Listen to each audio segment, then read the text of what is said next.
हरदा जिले का निमनी विकासखंड का सघन वनांचल जो कि रहटगांव तहसील में है। और ये अभी आप देख रहे हैं ऊंचा बरारी और बोरी क्षेत्र। बारिश हो रही है, पानी गिर रहा है। कुदरत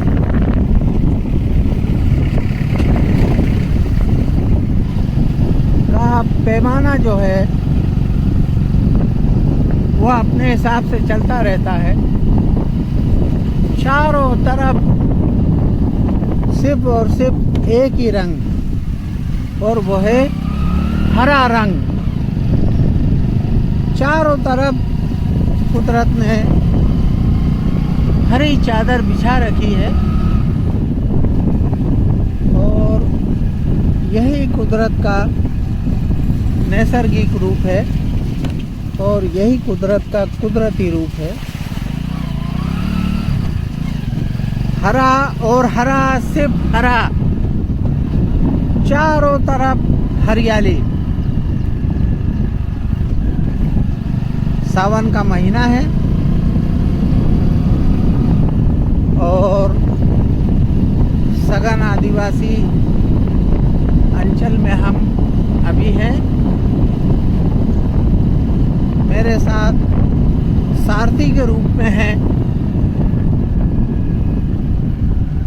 मेरे बेटे और अग्निचक्र लाइव न्यूज़ के कद्दावर जांबाज रिपोर्टर श्री राम कुमरे। उन्हीं के साथ अभी हम बाइक पर हैं और दिखा रहे हैं आपको हरदा जिले का सघन वनांचल। बाइक की सवारी है, कहीं कहीं डिस्टर्बेंस भी होता है, लेकिन हम फिर भी आपको दिखा रहे हैं कुदरत की बेमिसाल कारीगरी, कुदरत का, प्रकृति का बेमिसाल अद्भुत नज़ारा। चारों तरफ हरियाली ही हरियाली है।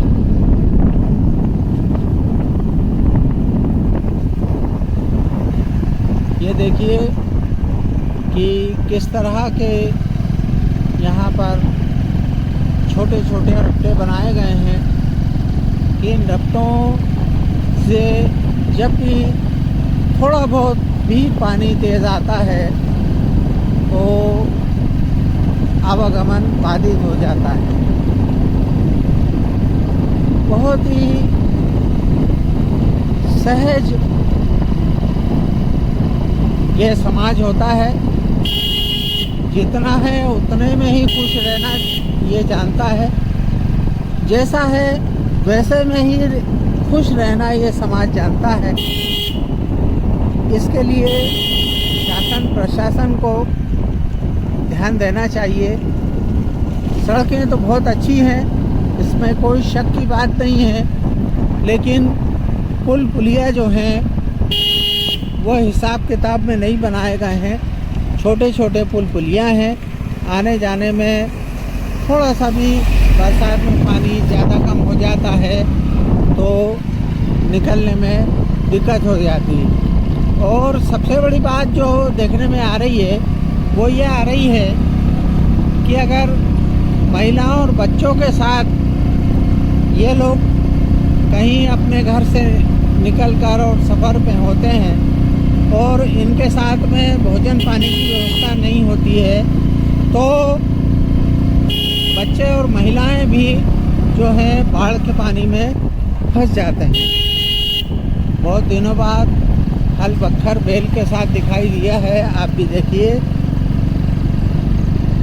तो ऐसी स्थिति में ये जितने रफ्ते हैं, जितने पुल पुलिया हैं, उनको ऊंचा करना लाजमी बनता है और इनका आदिवासियों का ये अधिकार भी बनता है कि उनको 12 महीने आवागमन में शासन प्रशासन सुविधा उपलब्ध करवाए।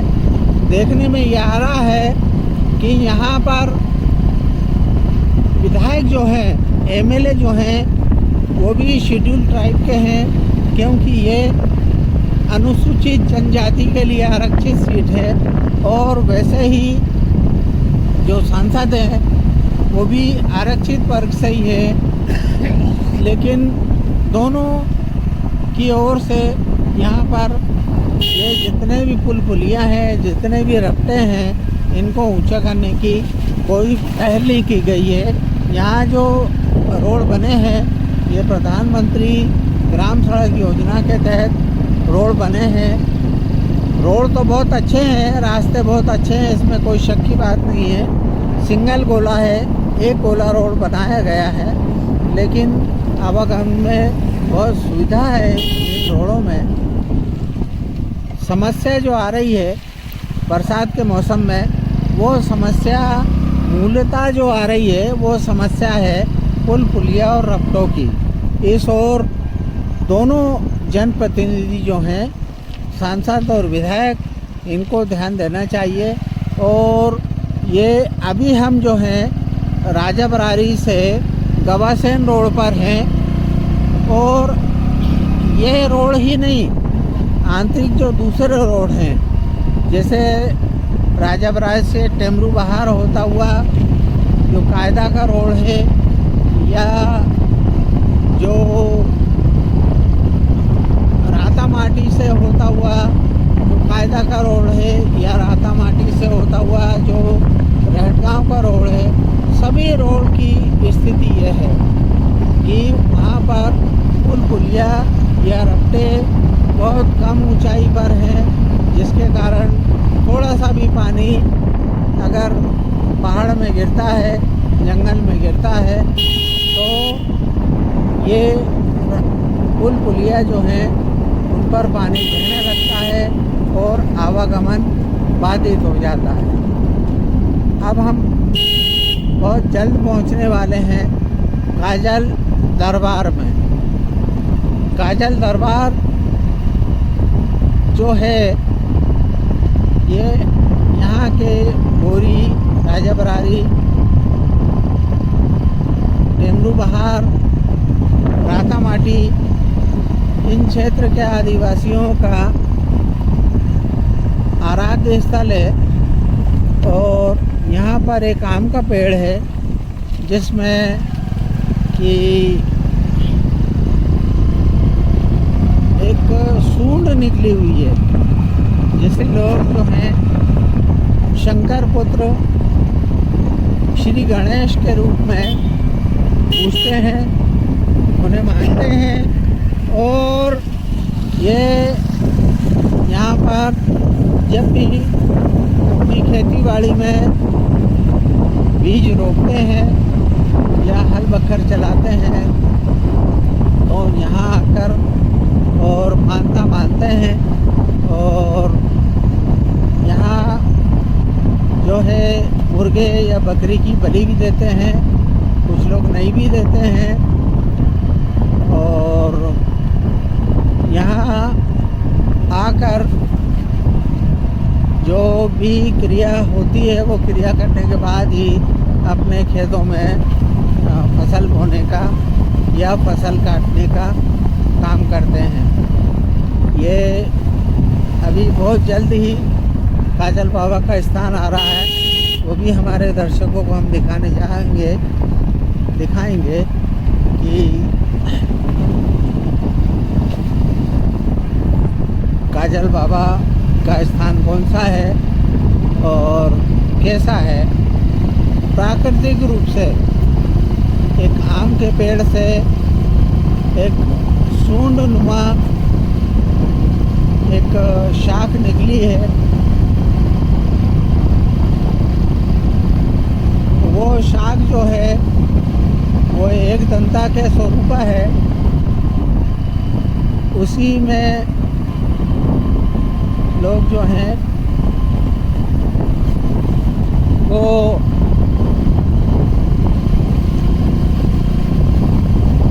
तेल और सिंदूर का लेप लगाते हैं और उसे श्री गणेश रूपा रिद्धि सिद्धि के दाता सुनो गणपति गणेश श्री गणेश रूपा मानते हुए और उसे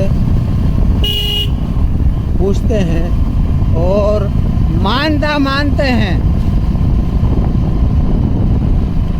ये टिकट ही ये जो लोग पैदल चलते हुए देख रहे हैं, ये अपने अपने खेतों में जा रहे हैं और खेतों की क्या स्थिति है ये देखने के लिए अपने अपने खेतों की ओर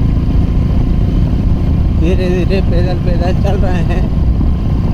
आप देख रहे हैं अग्नि चक्र लाइव न्यूज़ और ग्राउंड ज़ीरो से श्री राम कुमरे के साथ सैयद महमूद अली चिश्ती की खास रिपोर्ट। देखते रहिए अग्नि चक्र लाइव न्यूज़। आपको अगर हमारा चैनल पसंद आए तो आप अग्नि चक्र लाइव न्यूज़ को YouTube पर सब्सक्राइब कीजिए, लाइक कीजिए और ज़्यादा से ज़्यादा लोगों के साथ शेयर कीजिए। तो अब हम आ गए हैं काजल बाबा के स्थान पर। ये काजल बाबा हैं जो आदिवासियों सहित अन्य वर्गों के आस्था का केंद्र हैं। यहाँ आप देख सकते हैं कि आम के पेड़ में से ये एक सूंड जैसा निकला हुआ है जिसे तेल और सिंदूर से लेप किया गया है। ये श्री गणेश स्वरूपा इसको माना जाता है और यहाँ पर काफ़ी लोग अपनी आस्था को लेकर आते हैं। पानी बहुत गिर चुका है, लेकिन इसके बाजू में जो नदी आप देख रहे हैं यहाँ पर बहुत ही कम जल राशि है। मतलब ये जो नदी है, इस नदी के बारे में अब बताने जा रहे हैं श्री राम कुमरे। ये कौन सी नदी है कुमरे जी? ये चंदन बाबा जो है, हाँ। वो चंदन घाटी नदी बोलते हैं इसको। हाँ, तो अभी हमने देखा था कि राजाबरारी की नदी जो है उसमें बहुत अथाह जलराशि थी, बहुत तेज पानी था, लेकिन इस नदी में कुछ भी पानी नहीं दिखाई दे रहा है। वो जो है बैतूल से निकला हुआ है और चूंकि ये हरदा डिस्ट्रिक्ट के कुछ ही इधर ऊपर जो पहाड़ी है, हाँ। वहाँ से निकला हुआ है। हाँ। और बरसात का जो पानी है, जितनी बरसात हुई वो पानी यहाँ दिख रहा है और आगे जो है ये गंजाल में जाके समावेश हो जाता है। ज़्यादा लंबा नहीं है, ये बोरी मौखल के बीच में हाँ। ये नदी का समावेश हुआ है गंजाल नदी में। और चूँकि ये पहाड़ियों से जो पानी निकला है वो अभी कलेक्ट होकर और ये जा रहा है। नहीं, मतलब ये है कि इसमें पानी जो है बहुत ही कम मात्रा में है और पानी बहता हुआ भी नहीं दिख रहा है। तो ये क्या इसका मतलब ये समझा जाए कि इस क्षेत्र में पानी पहाड़ में ज़्यादा नहीं गिरा है? हाँ, ये मान लिया जा सकता है कि इधर पानी जो है कम मात्रा में अभी जो वर्तमान में जो गिरा है पानी वो कम है। जो पानी दिखाई दे रहा है वो गंजाल नदी अपन ने बहते हुए देखे और ये अभी इकट्ठा होके मतलब ये इतना पानी दिख रहा है अपने को। मतलब यहाँ बरसात जो है कम हुआ है, इस क्षेत्र में कम हुआ है, इस कारण से ये पानी कम दिखाई दे रहा है जी। तो इसमें पानी बहता हुआ किस समय दिखाई देता है?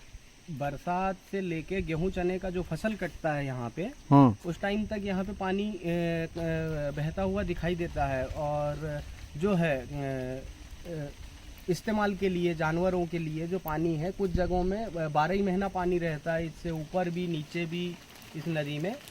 जो जंगली जो जानवर हैं उसमें एक नाला इधर से जो आया हुआ है वहाँ पे 12 ही महीना छोटा सा एक कुंड है, वहाँ पे 12 ही महीना जो पानी है इकट्ठा रहता है। इस पहाड़ी के ऊपर एक और कुंड और है जो वहाँ पे भी पानी 12 ही महीना रहता है। इस पहाड़ी के ऊपर वो सीढ़ी नुमा जो दिख रहा है, यहाँ से चढ़ते हैं, इसके ऊपर जो है पानी 12 ही महीना रहता है।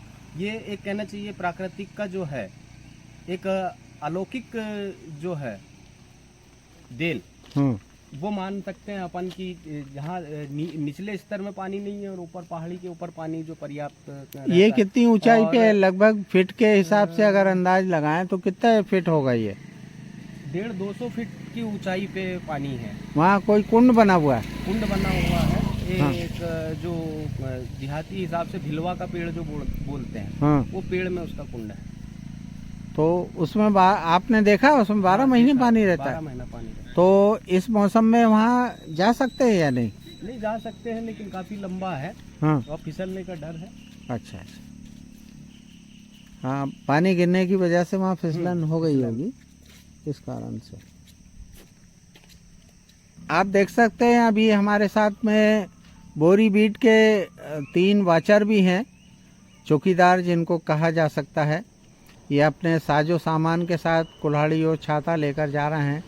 तो नाम बताइए आपका क्या है? नाम मेरा बबलू। आप बबलू हैं और आप? मंसू। और आप? किसान हो सर। तो आप क्या वाचर हैं? जी जी। तो जंगल में किस लिए जा रहे हैं आप? गश्ती के लिए गश्ती के लिए जा रहे हैं। सुरक्षा के लिए जा रहे हैं। तो इस समय कोई जंगल में लकड़ी की चोरी वगैरह नहीं सर, नहीं होती? जी अच्छा, नहीं होती सर, हमारे क्षेत्र में नहीं होती। आपके क्षेत्र में कोई चोरी वगैरह नहीं होती। तो लकड़ी वगैरह जो हवा आंधी की वजह से गिर जाती है जी, तो उसको आप लोग भेला करते होंगे, इकट्ठा करते होंगे? नहीं, उसका रिकॉर्ड देते हैं, रिकॉर्ड से आता है रिकॉर्ड। अच्छा। जी। रिकॉर्ड करके दे देते हैं। हाँ। वो दीवार में जमा हो जाता है। दीवार में नहीं, फिर उधर से वो आगे से आता है, फिर कट के जाती है लकड़ी। अच्छा अच्छा अच्छा, ऐसा होता। और आपका जो बीट है उसमें वन उपज के मामले में कौन कौन सी फसल होती है? महुआ होता है। महुआ है। हाँ। महुआ ज्यादा है। अचार वगैरह? अचार का बहुत कम। बहुत कम। अच्छा, और टेमरू वगैरह? हाँ, टेमरू वगैरह। और कौन कौन सी फसल है बताओ?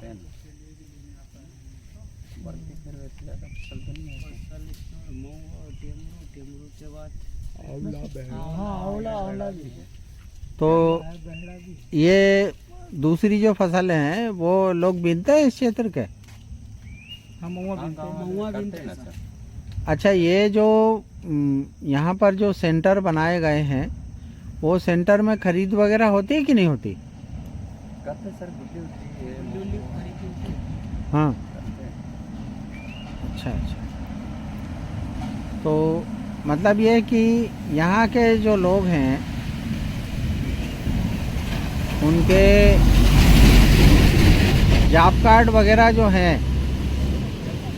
उसमें रोजगार मिलता है लोगों को जॉब कार्ड में? हैं? हाँ, वो हिसाब से क्या मिल रहा है। तो फिर तुम्हारे परिवारों की तुम व्यवस्था कैसी करते हो? ये कितना पैसा मिलता है तुमको? ये वाचर की पोस्ट पे जो तुम लोग हो, कितने महीने की सर्विस होती है ये वाचर की? कहीं नहीं सर, ये तो मजदूरी की तरह है। कितना पैसा मिलता है रोजाना के साथ? 200 रुपये।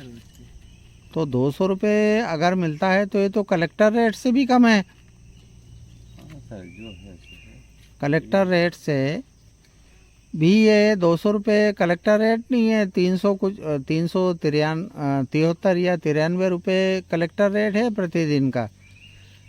तो ये पेमेंट आपको कौन देता है? वन विभाग देता है। नहीं, आपका बीट गार्ड देता है। तो नगद देता है या आपके खाते में राशि आता है? खाते में आते हैं। खाते में आता है। चलिए ठीक है। और यहाँ पर आप काजल बाबा के यहाँ पर इकट्ठे हुए हो, तो ये काजल बाबा के बारे में कुछ बताओ। क्या है ये काजल बाबा? चंदन बाबा। क्या है ये चंदन बाबा? चंदन बाबा करके बोलते हैं। शुरू से ही बोलते हैं चंदन बाबा। हम चंदन बाबा के नाम से जानते हैं। नहीं, कब से जानते हो आप? हम तो जब से पैदा हुआ जब से ही देख रहे हैं। बहुत पुराना है। अच्छा। पुराना स्थान तो यहाँ कुछ मानता वगैरह भी करते हैं लोग? करते हैं। क्या मानता होती बताओ? अब जिसको जो श्रद्धा में जो पूर जाए साहब। तो फिर मानता पूरी होती है? होती है। और मानता पूरी होने के बाद यहाँ लोग क्या भेंट करने आते हैं? जो अपन ने जो उसने मनाया है वो अपन ने मनाया है वही।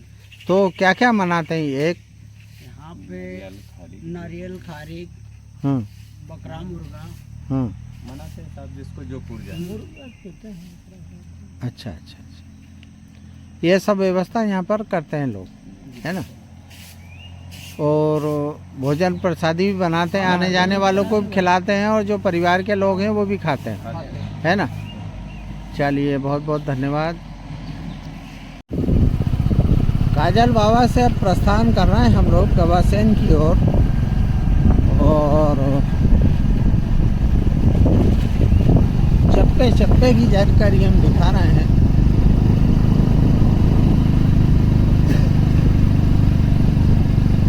ये रोड और रफ्ता देवेंद्र भारद्वाज की कंपनी ने बनाया था।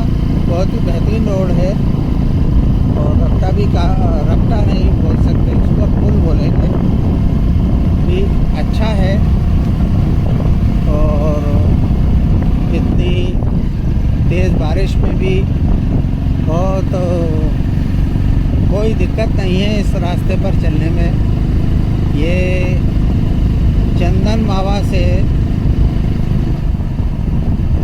गवासेन की ओर ये रास्ता जा रहा है, और ये बनाया है जो अभी नगर परिषद टिमनी के अध्यक्ष हैं देवेंद्र भारद्वाज, उनकी कंस्ट्रक्शन कंपनी के द्वारा ये रास्ता बनाया गया है। जो कहीं पर भी कोई तकलीफ, कोई परेशानी किसी भी प्रकार की इस रास्ते पे नहीं है, क्योंकि ऐसा सुनने में आया है कि देवेंद्र भारद्वाज स्वयं इंजीनियर हैं, और उन्होंने भरी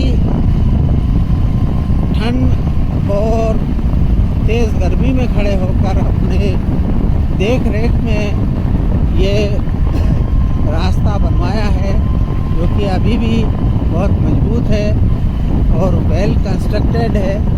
बस ये है कि ये रास्ता सिंगल गोला है।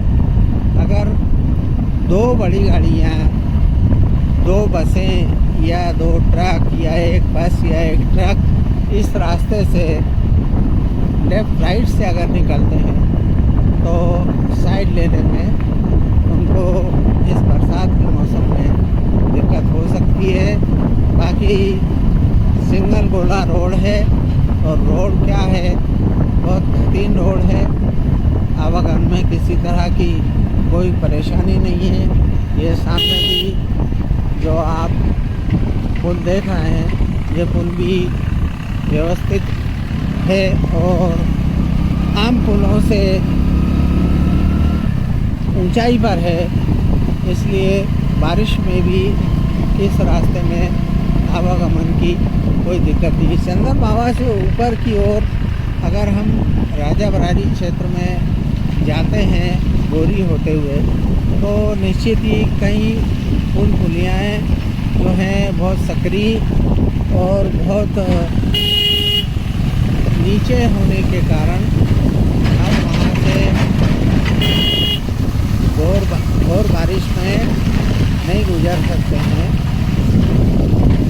कारण यह है कि अब जब उन रफ्तों पे, उन पुलियों पे ज़्यादा पानी आता है, तो जान जोखिम में डालकर कोई भी व्यक्ति उन रास्तों पर से अपनी गाड़ियाँ नहीं निकाल पाएगा। ये जो मौसम है, ये बारिश का मौसम है, और पक्के रास्तों से ही गाड़ियाँ लोग निकलते हैं, और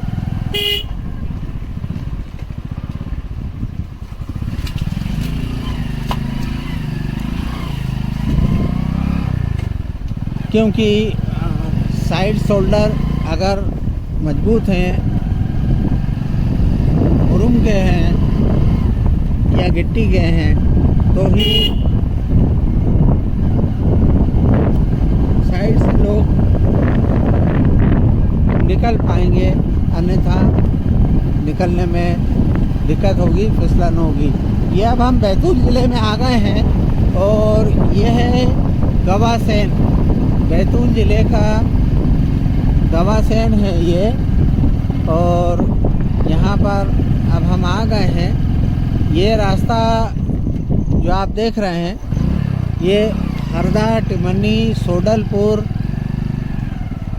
होते हुए गवासैन आता है और यहीं से बैतूल और नागपुर की ये है गवासैन। और गवासैन से अभी हम NH-59 पर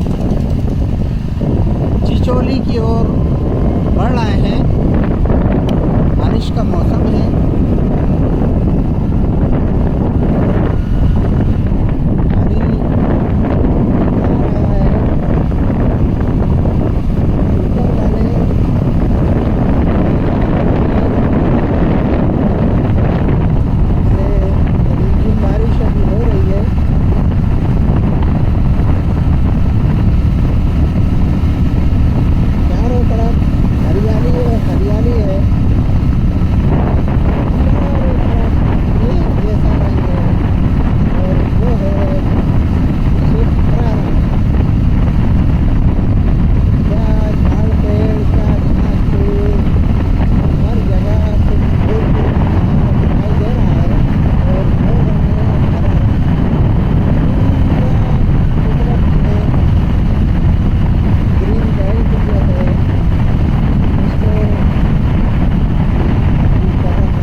आप लोगों को कोई समस्या, कोई परेशानी, तो आप उसे हमारे साथ शेयर कर सकते हैं। हमारा व्हाट्सएप नंबर है 81041700। एक बार फिर से आप सुन सकते हैं 810 90 41 700। ये है हमारा व्हाट्सएप नंबर और इस व्हाट्सएप नंबर पर आप जो भी आपके पास खबर है, जो भी आपके पास समस्या है, उसके लिए आप हमें व्हाट्सएप पर अपनी समस्या बता सकते हैं। निश्चित ही हम प्रयास करेंगे। आप भारत के किसी भी राज्य, किसी भी जिले से हैं, हम आपकी समस्या के निराकरण के लिए संबंधित अधिकारी से, संबंधित राजनेता से बिल्कुल संपर्क करेंगे और प्रयास करेंगे कि आपकी जो भी समस्या का निराकरण शीघ्रता से और सुलभता से निःशुल्क रूप से हो सके। धन्यवाद। जय हिंद, जय भारत, वंदे मातरम।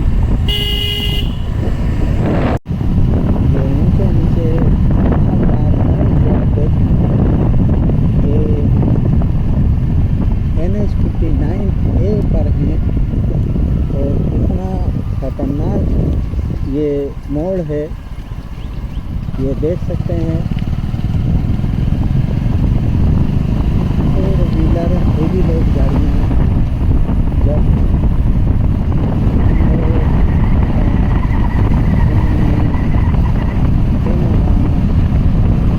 सोडलपुर होते हुए काफ़ी खतरनाक और डेंजरस करने आते हैं और इन घुमावदार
गेंदा, बैतूल और हर चीज़ के सांसद हैं।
पेड़ है जो इस रोड को डाइवर्ट करता है।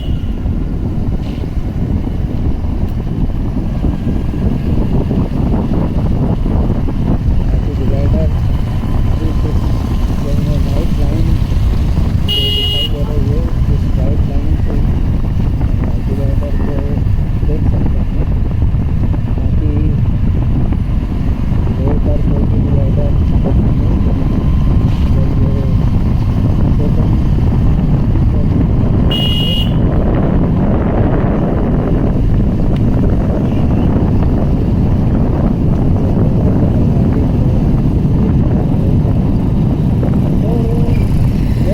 अच्छे होते हैं तरक्की के लिए, देश की तरक्की के लिए, प्रदेश की तरक्की के लिए, ज़िले की तरक्की के लिए अगर रोड अच्छे हैं तो निश्चित ही अपने आप विकास होगा, अपने आप रोजगार की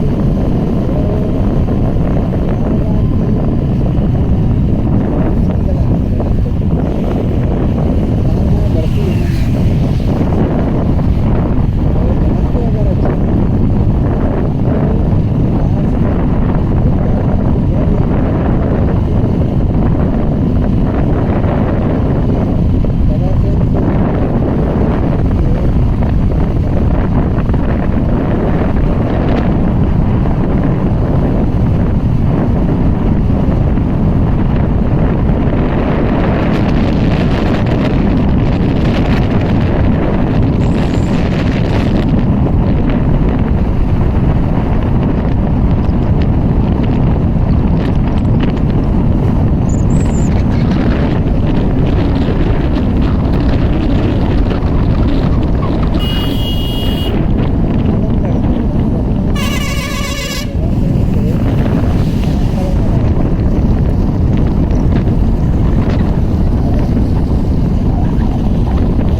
कस्बा है बैतूल ज़िले का।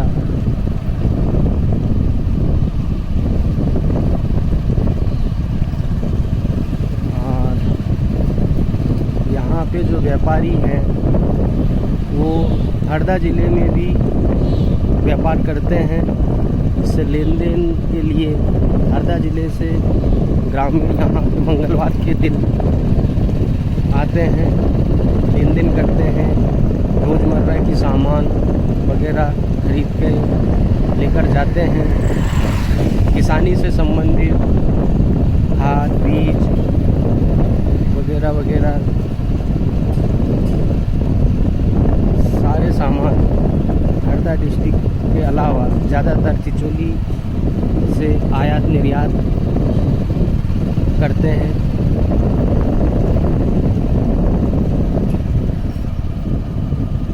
और ये हम चिचोली चौराहे जो है वहाँ पहुँचने वाले हैं, जो भीमपुर के लिए एक मार्ग है।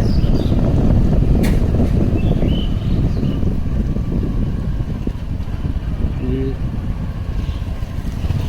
हम चौराहे में जो बोर्ड लगा है, नागपुर यहाँ से 206 किलोमीटर की दूरी पर है,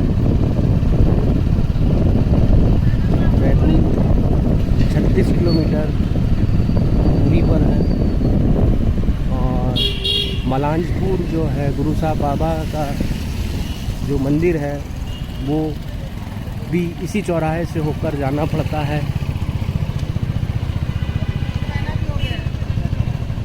जो